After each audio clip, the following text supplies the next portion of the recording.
Ya, saudara, sebelum mengalami kecelakaan, truk pengangkut rombongan warga asal Pidi sedianya akan menuju Pasir Putih di Kabupaten Aceh Besar. Berikut informasi selengkapnya.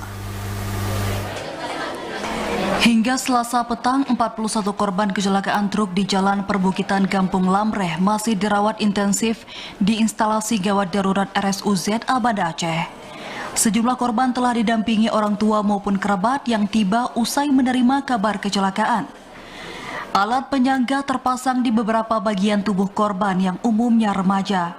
Selain kaki, alat yang biasa digunakan pada pasien patah tulang ini terpasang di bagian leher korban yang seluruhnya warga Gampong Balu Tanoh Pidi ini.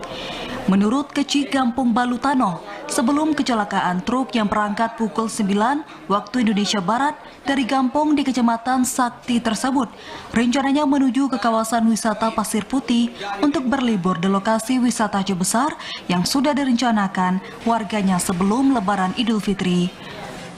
Ke Pasir Putih. Pasir Putih. Dari kampung berangkatnya jam berapa? Jam 9 lah. Ya. Kalau kejadiannya jam berapa?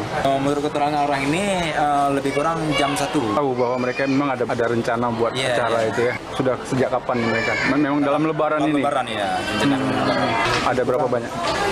Dua mobil, tapi satu mobil Sekitar 30 ya. 30. Nah, bagaimana kondisi penumpang ini semuanya?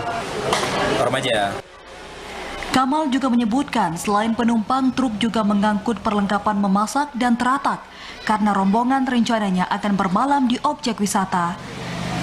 Dari Aceh Besar, Arman Kunadi, TVRI Aceh melaporkan.